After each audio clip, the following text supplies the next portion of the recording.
everybody. Welcome to the show. Let's make sure all is well. Looks like all is good.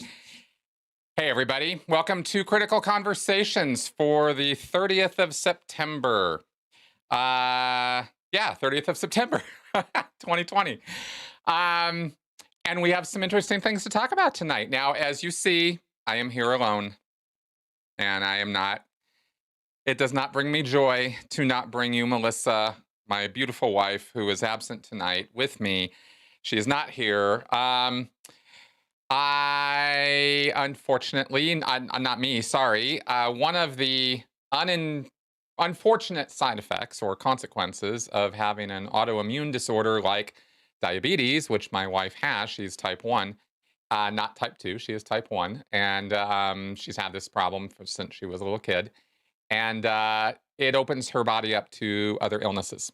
And so she's doesn't have any COVID-like symptoms. We're thinking there's no problems like that, but she is feeling a bit under the weather and and so we said, okay, fine, you be a little and you stay off the line tonight. So that's where she's at. So anyway, I hope that she will be well and back next week.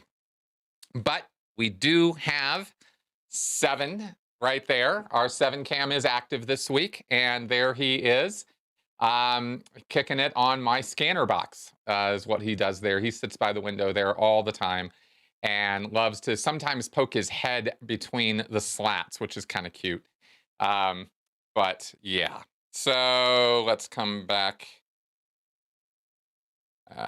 There we are. Hi. Somebody's asking, are you blurry? I hope not. I think I'm coming across okay here. Okay. I mean, if I need to go hit the focus button, I can. But it looks okay to me. All right. So, oh, hey, Alex. Hey, guys. Hi, Antarctica. Good to see you. All right. So we got some things to talk about tonight. I guess the first thing I will throw out there is the call-in line is 984-214-4154. If you would like to talk, call in, get in the queue, and we can chat. My first day of school today. So I thought I'd comment on that since it was kind of important, kind of significant in my life. I am a uni student now on this postgraduate road, and today I started my first lecture of my first class on research methods in psychology. So I'm gonna, oh, good, okay, good. Research methods in psychology is one of the 2 modules that I am doing this trimester. The year is divided up into trimesters. And I'm just going to update you guys on this as we go because, it's why not? And it's kind of fun and interesting because I'm in the British system. I'm in the British uni system, and it's not exactly the same as the American one.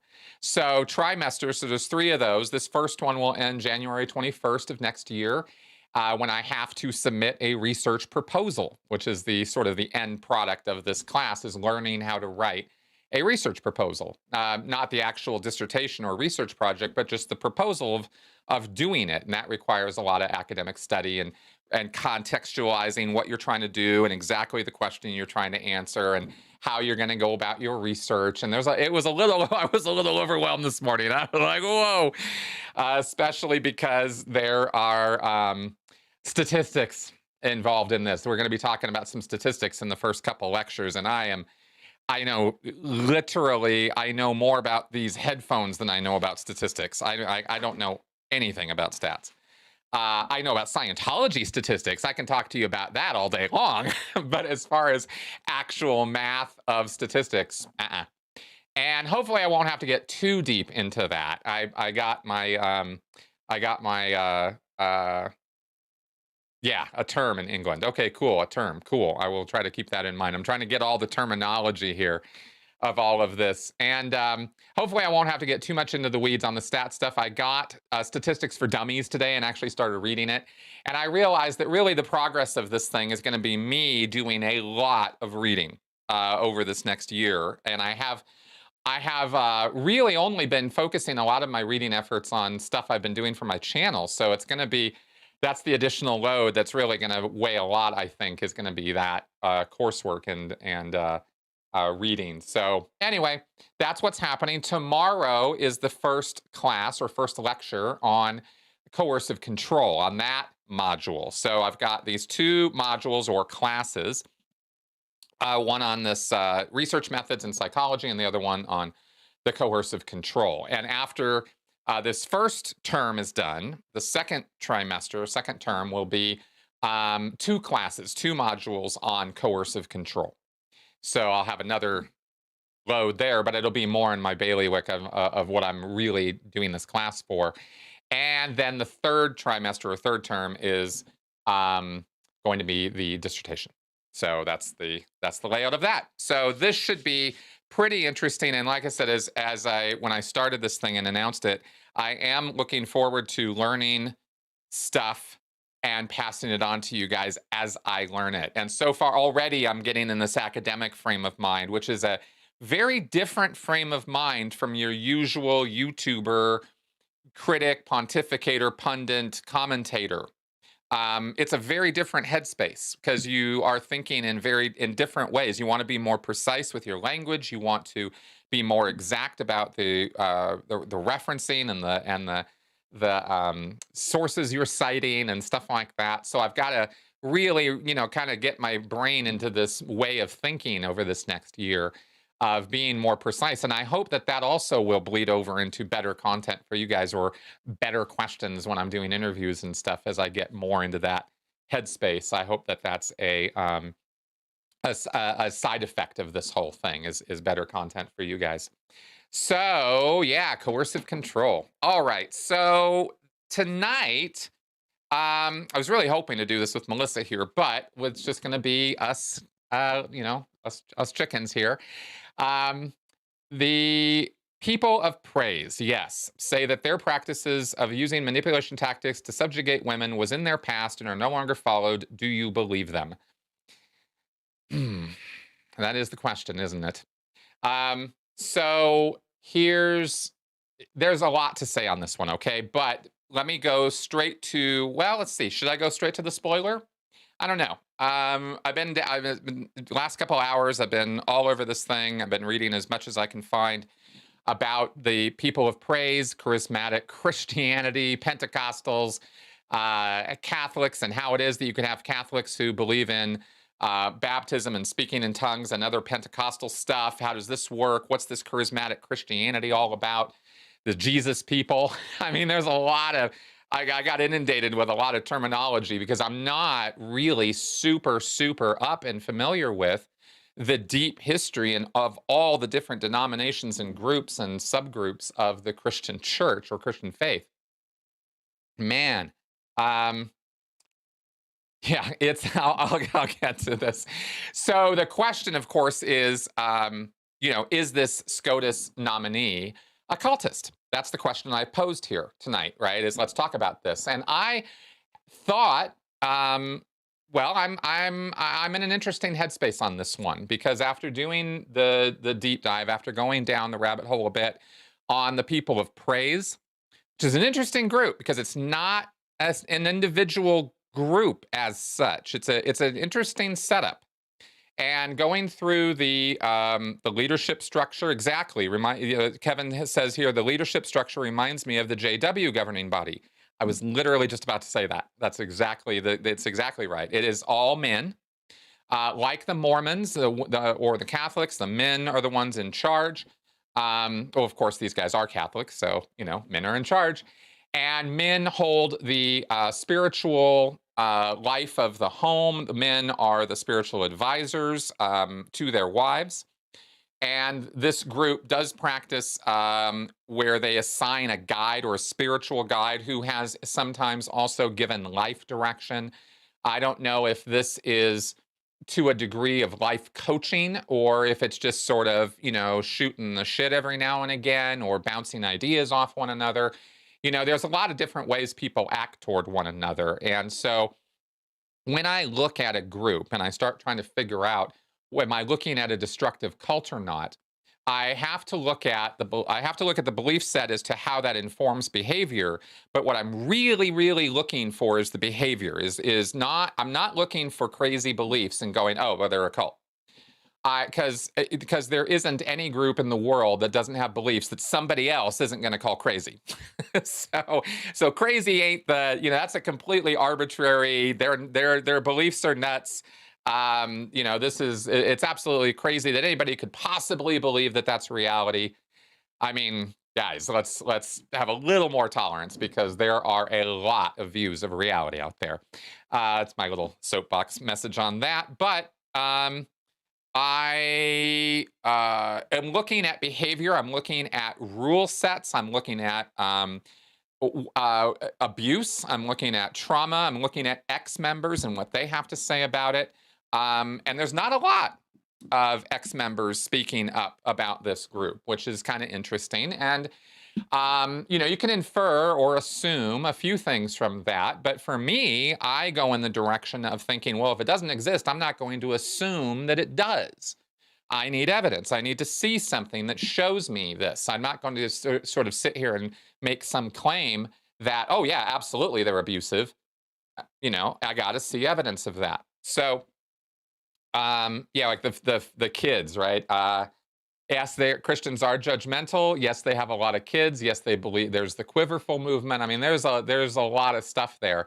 The objectionable beliefs, though, are the ones that lead to or inform abuse and the creation of trauma and purposefully traumatizing people because it's dogmatic to do so, denying education, denying building an us versus them bubble world, which you can't really get out of or move out into the world and experience the world on its terms because you have to be in the cultic milieu or the cultic world. That's a very important part of a destructive cult, and that's actually the one where I kind of had a bit of a hard time seeing evidence that these guys are in any stronger. And let me be real super clear when I say this now, because I guess I'm getting to the spoiler. Um, I couldn't find evidence that these guys are creating a bubble world that was more of a bubble world than any other evangelical group or, fairly rigid, strongly believing folks. And, well, like I said, that's kind of important. This group, the People of Praise, POP, these guys actually, according to their literature and according to our Supreme Court nominee, who is now being nominated to the Supreme Court, who is a woman, right? She's college educated. She's been a judge for years. She is a woman. That's all something that her group, two thumbs up on, right? They are not about all women must be in the home serving the husband and, all of that. There is this interesting kind of domestic relationship between the wife being subservient to the husband in terms of the belief set and the spiritual advice and that sort of thing. The father is definitely, or the guy is definitely the spiritual head of household. And, we've talked about that in terms of the Bill Gothard group and how abusive that can be, how it can lead to some kind of nasty stuff happening that's justified by the dogma or belief set. And that's why, with that group, and of course the covering up of sexual assault and of minors and various things like that by the leadership, that's why Gothard's group there's no question that was a destructive cult situation. This isn't so clearly that. And I am not saying tonight that this is not a destructive cult. What I'm saying is that with all the things I went through, trying to figure out if it is or isn't, I couldn't see that it is.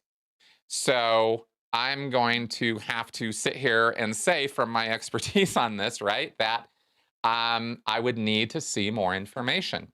So I thought, oh yeah, the handmaiden thing was cute too, because the women were called handmaidens. And this was from a biblical reference of Mary being the handmaid to God in the Bible. That's where this idea comes from. And so they were calling them, this group started back in 1971, and they were calling women handmaidens until The Handmaid's Tale came out. And then it was, nope, we're not calling them that anymore. I thought that was kind of funny. I was amused. Because you have to take your amusement where you can get it when it comes to destructive cults. So the question, there's a question here from ex-Scientologists also about, okay, so we have Amy Barrett, and she is the Supreme Court nominee, and she is possible. Now, here's the thing, right? She's a member of this group, but she doesn't talk about it, won't talk about it. And the group itself, when contacted by media sources about her relationship or membership in the group, won't confirm or deny that she's part of it. I think that's a little weird. There are Scientologists who hid, Scientology celebrities who hid that they were Scientologists. It's not unheard of that somebody could be part of a destructive cult and not want to publicly be known to be part of that group. So there have been a few celebrities over the years. I think, oh gosh, there were a couple names. I mean, nothing huge, nothing like, oh my God. I think Will Smith, of course, was probably the best known of that. He was keeping it on the DL when he was getting involved with Scientology, which I believe at this point he's no longer involved with that. I just don't think he and his wife could be saying the things they're saying publicly and doing some of the things they're doing publicly and still be Scientologists. It just completely doesn't go with what Scientology does or how they handle their celebrities. So I don't think Will Smith is a Scientologist anymore, but I am positive he was one for a time. And his wife, I think, even more so. So they were kind of on the DL for a long time. But there have been, I don't know, there was a guy, Leif Erikson, I think. He was a 70s, 80s guy. Hey, thanks, Couch. Thanks for that super chat. And there have been some others. I can't remember, was it Van Morrison, or there was a singer who was also Scientologist for a while, who I think was keeping it kind of quiet for a little bit.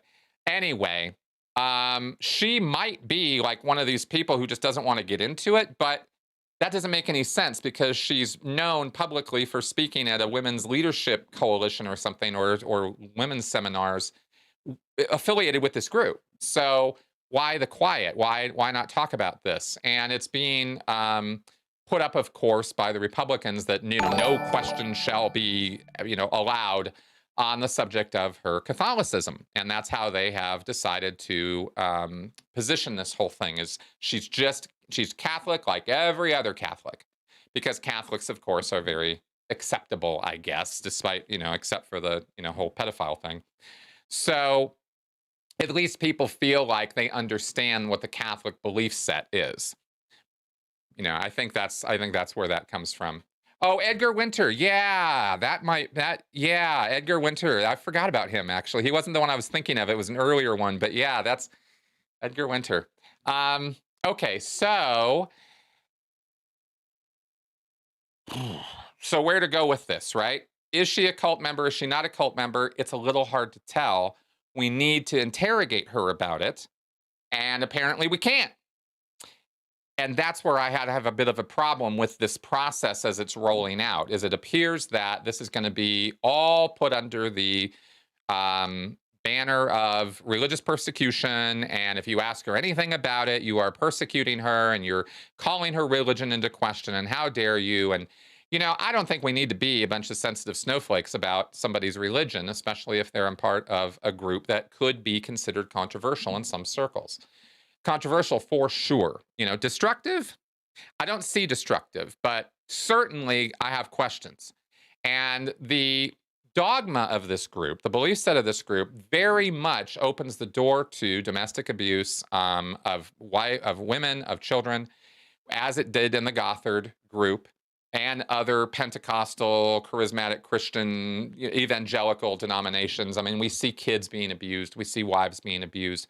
It doesn't get reported on. The church refuses to do anything about it. The local pastors all think that it's just a familial dispute, and the husband is just exerting his control as assigned to him by God. So we see that kind of crap rationalized in these kinds of groups, and we need to know more about what these guys are advising. But let me point out here something about this people group, this People of Praise group. And don't you just love that name, the People of Praise? I mean, I just there's just no creepier name. I'm sorry, but it's a little like okay.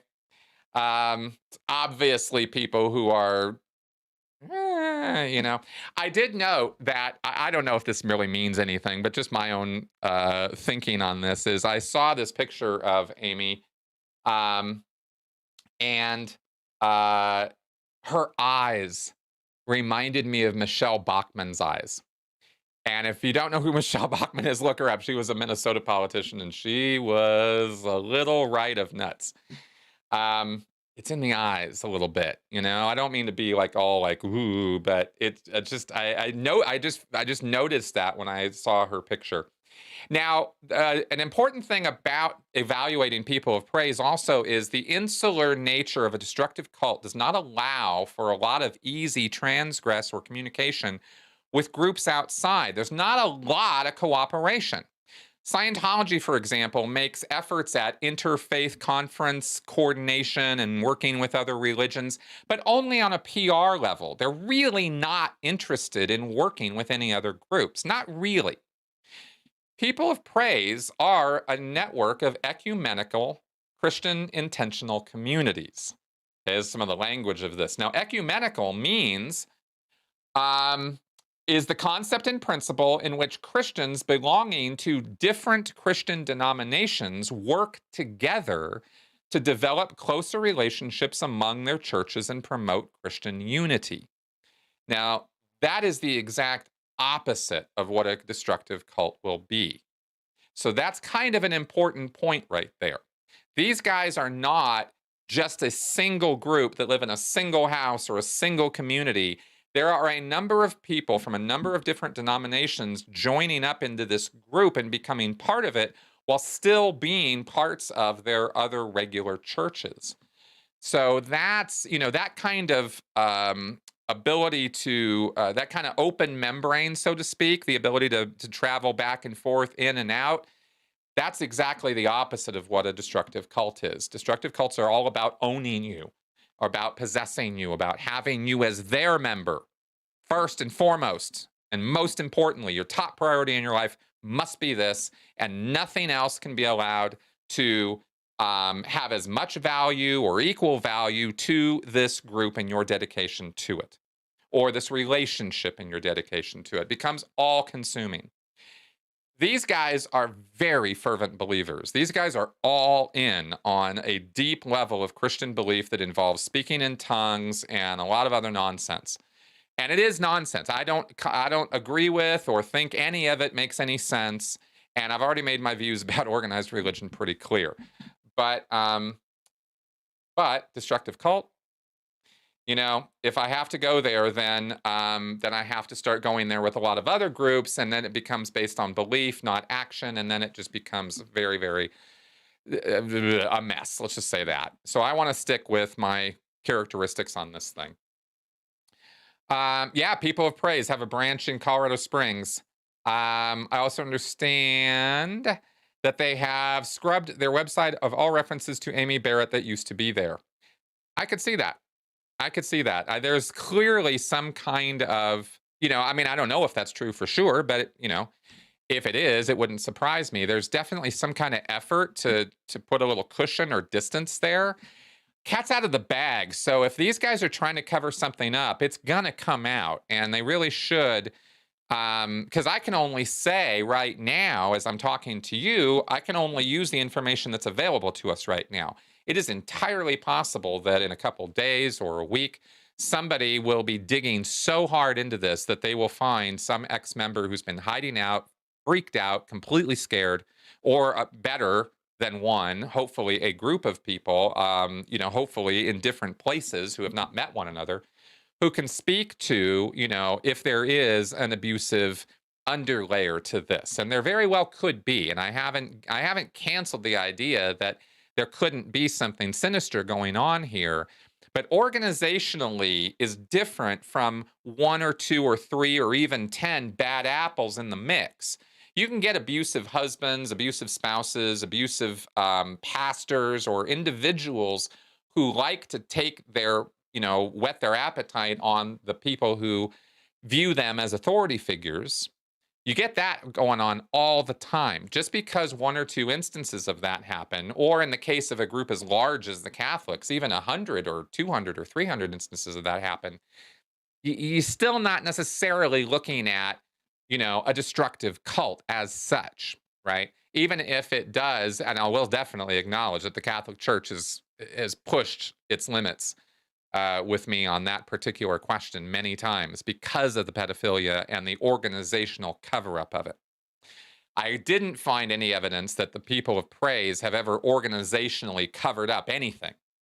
The other thing about the leadership is that they're on two terms. The leadership is a rotating body of people. It's 9 guys. Guys are obviously the only ones in charge in this group, but they change out. They're not lifetime appointments. There are no prophets that I could find evidence of. There's no individual who gets to dictate to everybody, this is how you must now act, or this is what you must do. The other thing I found interesting about this group in terms of its its education. And this is another indicator of whether a group is a destructive cult or not. Do they push education as something that's important? Because a destructive cult does not want educated members. They want people educated on the cult. They definitely want that. They want you memorizing scriptures. They want you memorizing dogma. They want you memorizing L. Ron Hubbard's every word. They want you listening intently and only to the subject matter of the cult. But when you see a group that is educating kids, for example, which these Trinity schools that they founded, the Trinity schools are, I mean, hell, I would probably send my kid to them, except for the fact that there's this, this whole religious component, 5 semesters of scriptural studies. I ain't particularly down with sending my kid to that school, but small classes. And 5 years of foreign language, 6 years of literature, 5 years of science. These people do believe in evolution. They are not young earth creationists or evolution deniers, although they are abstinence-only education on sex ed, which is really stupid, and that marriage is only between opposite sexes. So they have those traditional Christian, hardcore beliefs that are objectionable beliefs, but they don't make it a cult necessarily. Okay, so that's kind of what I'm looking at on that. Okay, so yeah, woman's place is in the kitchen, right? That's why I'm always cooking here. Well, I am the cook in the house. All right, so do you think that the people of praise's belief that life begins at conception and Amy Barrett's connection with them would cause Roe v. Wade to be overturned? I believe that this is a woman who would be very, very happy to overturn Roe v. Wade. I mean, all the evidence of the belief set seems to point in that direction. She apparently is a real, law literist, is what I read in one article today. There's a lot of apologia. There's a lot of pro and con articles happening about this woman right now. So it's a little difficult to, have enough information to actually think really critically about this, because there's a lot of, it mixed up in these articles. There's a lot of propaganda. I saw something on Annie. I saw something on I think it was Wall Street Journal about, hey, if you're going to call this a cult, then you got to call all the Christian charismatic Christianity groups a cult, and that's a point. That's a point. Yeah, I wish I could get Coca-Cola as a sponsor. Okay. Okay, so hey Robert, welcome to the show. Okay, so yes. Okay, good. This is a good question, because I was actually going to bring this up in a parallel way. Xion is asking me, you watched the Netflix docuseries The Family, right? Yes, I did. And do you think Amy Barrett has any connection with that group? I haven't seen any evidence that she is, but The Family is a very broad network, and I know that they'd be more than happy to be, reaching tentacles and feelers out to groups like People of Praise, which itself is a sort of, you could imagine it as a little bit of a spider web group because it's got, little lines out to lots of different churches and groups, as I was pointing out. It's a brilliant way to network, and it's a brilliant way to distribute ideas, disseminate or propaganda, and push members or group members or whatever in certain directions. It's a good way to do that kind of thing by setting that system up, and that's what the family is really all about. It's this whole network thing that's quite off the rails. And if you haven't watched The Family on Netflix, that's an Alex Gibney produced documentary, and it's very good. And you'll understand all these things I'm talking about right now because it goes into detail about how the family has infiltrated Washington, D.C., basically, through the National Prayer Breakfast and through, I forgot the address, but there's this house they have or this apartment they have, and they have sort of, pulled senators and congressmen and other politicians into their sort of fold, their unique brand of Christianity and their view of Christ. And they hold way too much influence in Washington, D.C. as a religious organization or as a group based on religion. We don't want any of that. Hey, Flint, welcome to the show. So, one thing that I'm positive about Amy Barrett is that she is the type of person and believer who wants to sledgehammer down the wall between church and state that barely exists in the United States already as it is. And that's my main concern with her is that, those beliefs, but those are standard liberal progressive, values and concerns. Those aren't cult concerns as such. We've also, I will note, been a little surprised. Let me check this here. Looks like okay, good. Let's talk about this. Hello, Adria? Hi, Chris. Hey. Good job with my name. Thank you very much. You are very welcome. How are you this evening? I am doing all right. How about you? Well, I'm all right. Been a long day today. I got up really early, but it's been a good one. Oh, well, I'm glad you're hanging in there. Thanks for doing this. Absolutely. I read something interesting on Facebook that I wanted to bounce off of you about what to do with Amy Barrett. Yeah, bring it. So on Facebook, the case is made that Judge Barrett seems to be inevitable based on the political situation we're in at the moment. Yeah. So 51 senators already in McConnell's pocket on this one. So. Exactly. Yeah, it looks like a foregone conclusion that she's going to be confirmed. But, unless something comes up in the next few days that none of us know about yet. Absolutely, which could happen. 2020 is full of surprises. Yes, it has been, hasn't it? Yeah. So there was a suggestion running around Facebook. I don't want to read it word for word because it's a bit long. Sure. But they said that Democrats during a confirmation hearing could focus on asking her about the emoluments clause in the Constitution, using specific current examples in the Trump family, and then go down specific cases, then turn to the Hatch Act and explain and request that she explain the Hatch Act. And then ask about what was that word? I'm sorry. Violate the Hatch Act. What was that word? The Hatch Act. Oh, Hatch Act. Okay. For some reason, I thought you were saying hat check, and I couldn't understand what that meant. Hatch Act. Okay, got it. Yes. No worries. Got it. Yes. So the Hatch Act. Yes. And then ask the judge to explain that Hatch Act, and then ask did Kellyanne Conway violate the Hatch Act on these 60 occasions and list them? Sure. And then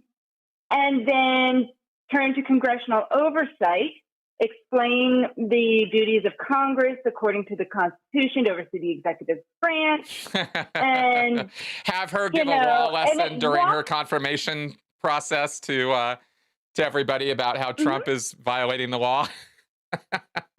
Yeah, and then turn to things about Trump's impeachment.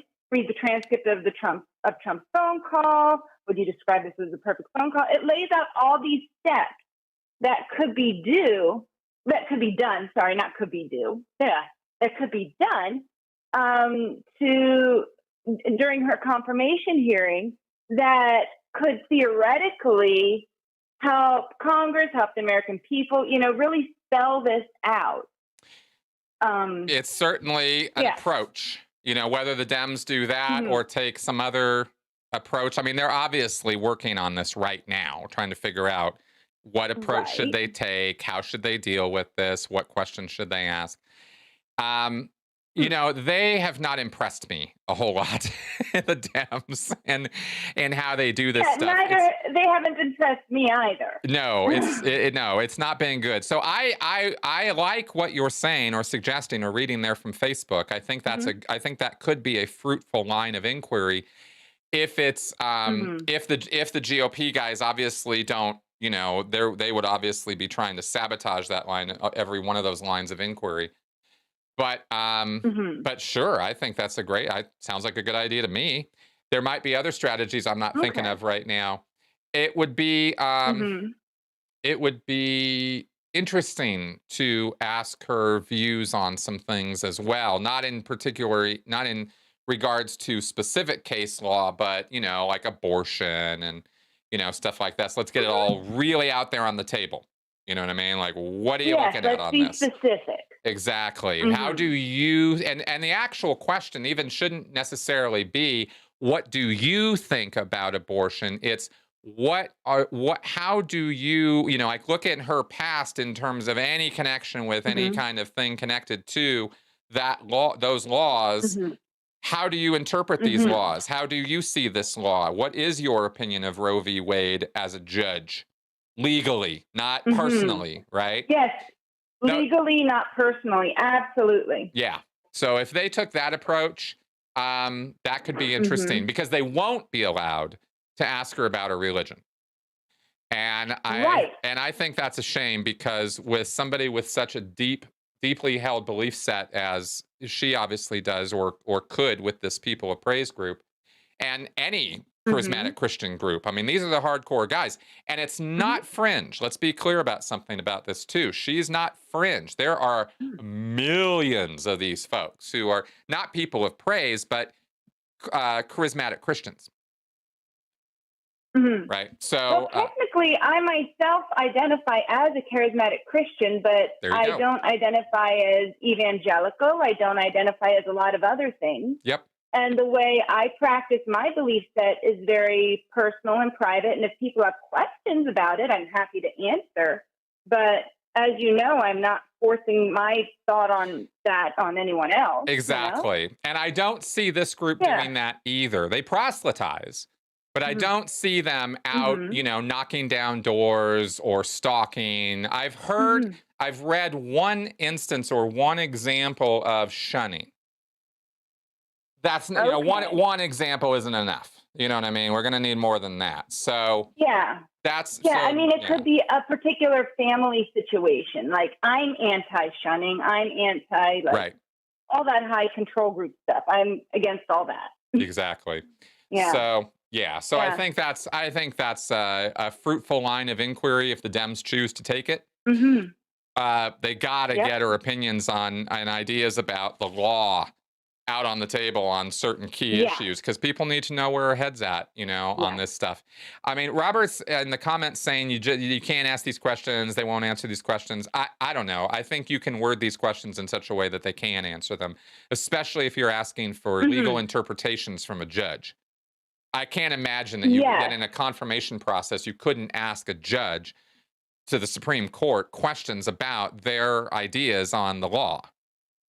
I just don't know how that makes perfect sense to say legally. What do you think of what's your legal interpretation of Roe v. Wade? What is your legal interpretation of this? What is your legal interpretation of that? Exactly. Yeah, I don't see why not. No, I think that's totally doable and should be done. So, cool. Okay. All right. Well, thank you. I was just curious what your viewpoint was on that. Yeah, thanks for asking. And yeah. And please say hi to your lovely wife for me at some point, and please give Seven a pet for me. I'm sure he's being a very good kitty. I will. We'll check on him in just a second. Thank you very much for calling. All right. All right. Bye-bye. Thanks. Have a good one. Bye. All right. In fact, let us check in on Seven just because, there he is. And he's still kicking it. Yep. Looks like he's sleeping, maybe. Yeah, he looks pretty sleepy. He looks pretty sleeping there. All right. That's ours. Seven the Wonder Cat. All right. Here we are back. And we got another call. So let us take this. Mark. Hello? Yes, I just recently got a satellite dish, and there's a bunch of channels, I call them God channels, and these evangelists seem to be borrowing a page from the Scientology handbook. Some of them do, absolutely. Oh, can you turn me down in the background? I do. Thank you. But they seem to borrow a page, and what I get, they storm around, they scream and yell, and get a bunch of white-haired old ladies out there that they're playing out the last $5, and I just shake my head in disbelief. I'm going. This is not real religion. No. And these evangelists, they claim to be good God's work, and yet they got that private airport. They live this life of just what I call perverted luxury. Yeah. And they say they do God's work. It kind of reminds you of someone, doesn't it? A little bit. Yeah, I'm not too happy with the whole prosperity gospel thing that people do. You know what I mean? The whole dig deep in your pockets for the Lord.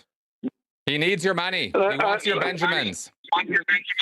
Yeah, if you click on these channels, if you click on all the channels, they all have a 800 number at the bottom. Yeah, exactly. and so I just, and people wonder why I don't like religion. It's just it just creeps me out. Whenever somebody goes religion on me, my skin wants to crawl right up my body. Yeah, I hear you. And I got another question for you. Yeah. Regarding Miscavige. What do you think his reaction would be if people, these eye workers, would just disappear? They just walk out the door one day and never come back, and it turns into a trend where people just walking out the door and never coming back. How do you think he'd react to that? I think he'd be very frustrated and upset about that. And unfortunately, I think he would take it out on the people that are left. Yeah. Does it seem like, does he still have his capture squads? Oh, no, I don't think so. But, he's got a lot of money and a lot of resources. Miscavige can pretty much drum up anything he wants. So if somebody leaves, so if somebody in the org and the Sea Org leaves, that they're not going to get chased down. Oh no! If they take off without authorization, they'll definitely come after them. Yeah. I'm sorry, I misunderstood your question. Yes, they will definitely. That's security. That's not even Miscavige. That's just the local base security will. That's called the blow drill, and they will put that blow drill into effect so that they can go hunt down and find that person who left. And that is destructive cult behavior. It wouldn't happen if people that blow, physically fight, physically fight back. They send out 3 people, and to capture somebody, and only one person comes. 3 people come back, but only one is standing, and the other 2 are in bags. Okay. I don't think I quite got that. People, they're physically fighting back. Kind of people are getting pissed off, and they're going dirty Harry on these people. Oh. On these case squads. Oh, I get what you're saying. Going dirty Harry on them. Right. I keep wondering how many more people would do that. That every time they go after somebody, all they get back is body bags. Yeah. Well, I will definitely not suggest or recommend or condone or endorse anything like that. So, yeah, don't want to see people. I don't want to see anybody in body bags. Well, these cats, they seem to, they're pure evil. I used to be a Scientologist. They're not pure evil. They're very misguided people, and they have been indoctrinated and propagandized and even hypnotized. And you can make people do some pretty crazy things when you do that to them. Miscavige is a pretty evil guy. Miscavige has definitely not got a good head on his shoulders. No question about that. He has definitely become the worst of what you can become as a result of all of that. But, he was just as brainwashed as the rest of them as a kid. And he grew up in a world where that was pretty much how it was going to be for him, and he just took advantage of that. And he's not a good person for doing that. But there's a lot of factors there at play, besides just evil. You know what I mean? Yeah. These, I've heard this propaganda where we talk about going all to these disaster areas and stuff. Mm-hmm. I keep wondering. I think if they go disaster, I think they'd be more of a help than hindrance. What are they going to do if they, are they really going to get their hands dirty, rescuing a bunch of people out of a bunch of rubble? Yeah. Are they going to? Yeah, no, that's honest help. They really do try. The Scientologists who go to the disaster sites actually are trying. What they're doing is pretty stupid because for the most part, they're trying to do Scientology kind of stuff. But they also do a lot of logistics work. And I will say that the logistics work they do is helpful. I wish they would do a hell of a lot more of it. And I wish the church would pay for it. And I wish that they would stop just treating the whole thing like a photo op. But the Scientologists, the individuals, who go out there, they really are trying to help. And they're paying their own way to do it. The church isn't paying for that. So, there's some good there. It's not all bad. I haven't heard a lot from Mark Bunker lately. What's going on his end? I don't. I know that he is hard at work on the city council, but I don't know a whole lot more than that. I'll actually have to check back in with him and see if I can get him on the podcast again in the near future. Yeah, I would. I'm a bit of a. I've always been a bit of a troublemaker, and I'd love to go to Clearwater and see how much hell I can raise with them.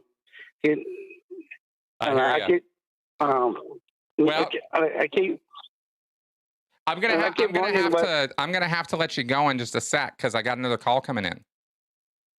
Okay. All right, but hey, man, thanks for calling. Yep. Okay. All right. Talk to you. Bye. All right. Cool. All right. Okay. What do we got here? I believe we have Henny. Hi, Chris. Hey, Henny.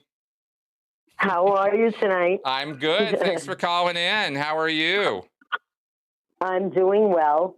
Love to Melissa and Seven, as usual. Thank you. And love to you. Yes, thank you. Congratulations on your first day. I know, right? It is such an interesting topic. I want to squeeze you because I absolutely love what you're going for. Thank you. And no, it's terrific. It's really, really terrific. And you know what always interested me about cults was, unfortunately, the outcome. I always wanted to be they just have information on how to be able to prevent such a horror. Because we always got the outcome of what a cult was. Yep. Do you know what I mean? Yep. Whether it was Jim Jones, whether it was the Waco, whether it was the Heaven's Gate, whatever it was always, we were there too late. Yep. And if we can look at it and see what it is and prevent such a horror from happening, Exactly. that's the whole point. That is exactly the point. Oh, Chris, I'm so happy for you.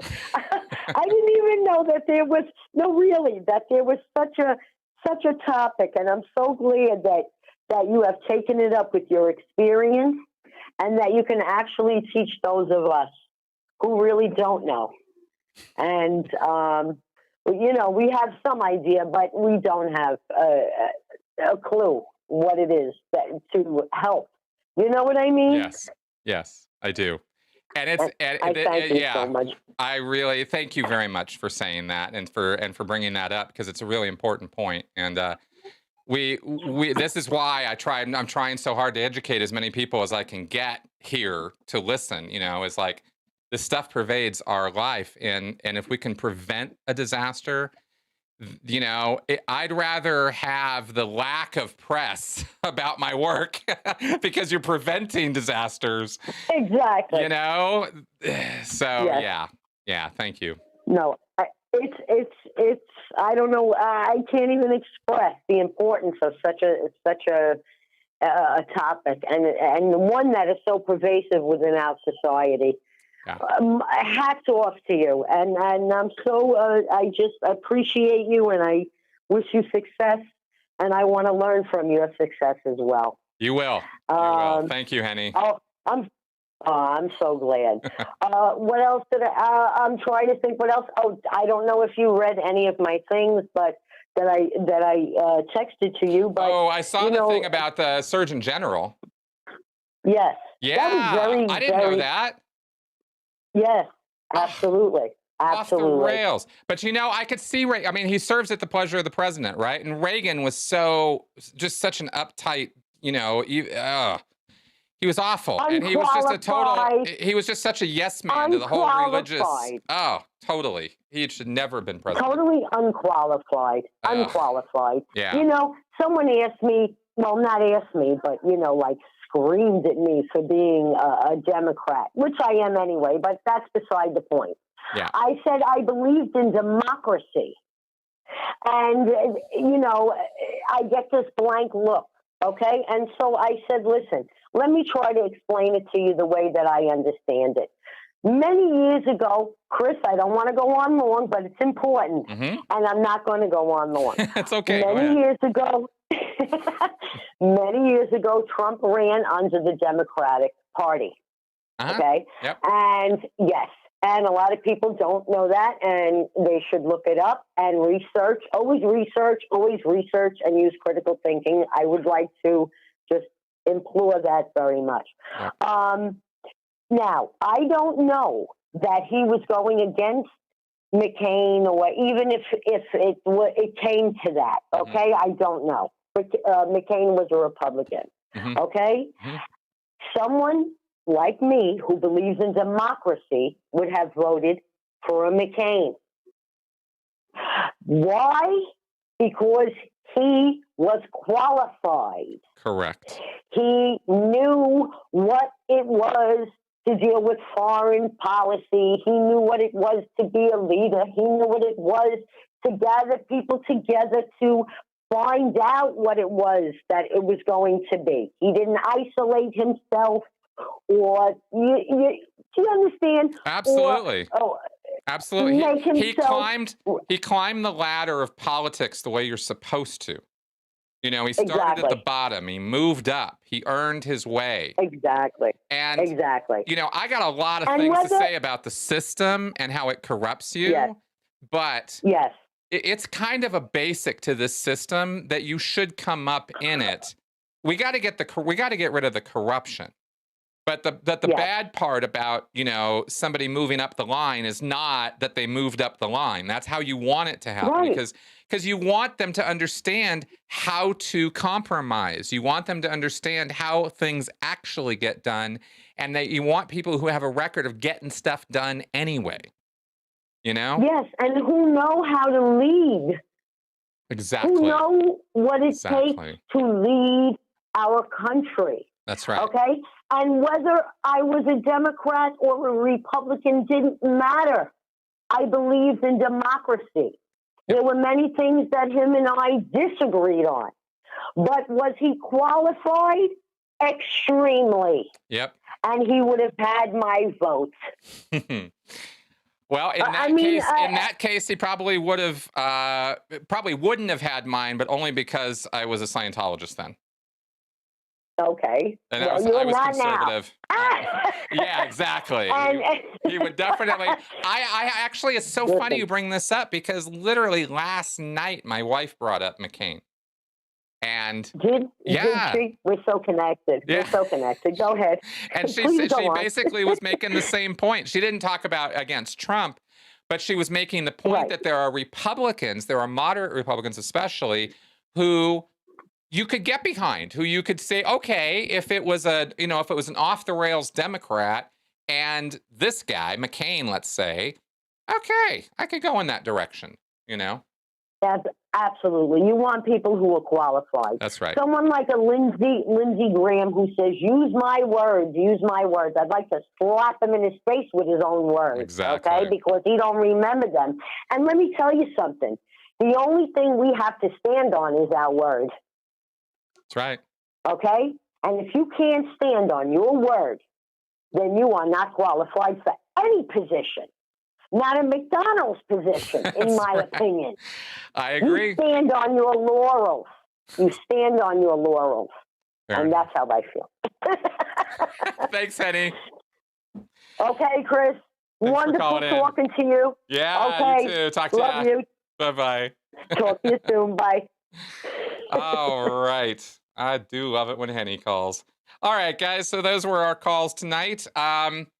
Okay, there were a couple comments I wanted to respond to here. So let me see if I can figure out how to get to them.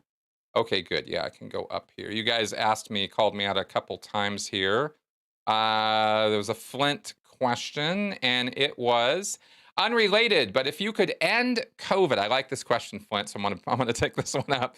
If you could end COVID by losing a Star Wars film, which one and why The Phantom Menace? Actually, if I could get rid of a Star Wars film, it wouldn't be Phantom Menace. At least it had some coherency and connection with the storyline and the universe of Star Wars. I mean, I had definitely had problems with it. Don't get me wrong. But what was it? The Last Jedi? That eighth one, the one that Rian Johnson did, ruined Star Wars, probably forever. I will never forgive that man for what he did to Star Wars, or Kathleen Kennedy for allowing that monstrosity to happen. And I wish I could end COVID by getting rid of that movie. Okay, that's my take on that. And Roberts asked if I ever participated in a blow drill. No, I didn't. Bold choice, but fair. Thank you. The blow drill is something that was done by security. I was never in security. Security is actually a unit of the Sea Org, in a unit of the Scientology organizing board. So at the PAC base, you have a security area. There's about 20 guys in there, and the qualifications are weird. I might have to go over that someday. They're called HCO qualifications, and basically you have to have no weird sex history, and you have to have a lot of no things, like not a whole lot of life experience. So you get a lot of these young guys who get into these, and they go either into the Commodore's messenger organization, the CMO, or they go to security, and because the qualifications are very, very similar for both. And I was never qualified for that. Because the reason why I wasn't qualified is because when I was in Santa Barbara as a staff member for 8 years, I blew. I took off for 3 days. I went down to LA. I think it was 3 or 4 days. I just got up one day. I'd had enough and I ran out the door and I ran to the Greyhound bus station and I got on a bus and I went straight to LA. And I was there for three or 4 days, just crashing at friends' houses. I was like, I think this was in the first 2 years of being on staff. So I think I was 19 or I think I was 20 when this happened. And what a mess. What a mess that was. But that disqualified me from ever being in HCO or CMO or even going up the line to INT. And had I not done that, I might have been qualified to go to those places, and you might not be hearing from me right now because I might still be in for all I know. All right. So, cool. All right, guys. So I hope that answered that question for you. All right. So thank you guys for your wonderful comments. You guys are so awesome. And with that, let's go ahead and wrap up this week. I'm not going to do it tonight, but I was thinking next week. Somebody suggested this. Now, what do you guys think? Let me know in the comments or comments below this after the show is done being live if you want to comment on the video. I'd like to know what you think about a logical fallacy of the week. Somebody suggested I highlight a particular logical fallacy and maybe, you know, just make up examples. I don't have to pull them from the media or news or anything like that, but maybe a little feature that might help push some critical thinking. So anyway, throw that idea out there. You can let me know in the comments to this video what you think of that. And with that, oh, the other thing I have to remind you guys of, 2 things. These are sponsor things, but kind of important for my life. One, BetterHelp.com, sponsor for this show, sponsor for my channel. Really good stuff. And I think a lot of people could use some therapy, some assistance, some help, some counseling. And you can get it on BetterHelp through text, voice, video, whole 9 yards. And if you don't like your counselor, you can change. I mean, there's a lot of benefits to that. So betterhelp.com/Chris Shelton, link below if you're interested in that. And I really recommend you check that service out. I do endorse it. I think it's a good thing. And of course, oh yes, we will check back in with 7 right after this message, which is this show is fan funded. My whole channel is. So I would very much appreciate any funding from you guys for supporting this show. All right, and let us check in with 7. Hey, he's up. There he is. There's our little 7 looking at the camera even. Hey, guy. Yeah, there he is. That's our 7. Ugh. All right. He's still looking right. That's funny. Sometimes he does that. He's like camera aware. He's a funny cat that way. He seems to know when he's awake. He seems to know when he's got a camera on him, and he usually runs away. It's really kind of weird. I have to really sneak up on him to get 7 cam. All right. So, all right, guys. Thanks for coming around this week. This was a fun show. I very much enjoyed the calls and your commentary and your comments. I think we've got a real little community building up around this show, and I like that. I like that a lot.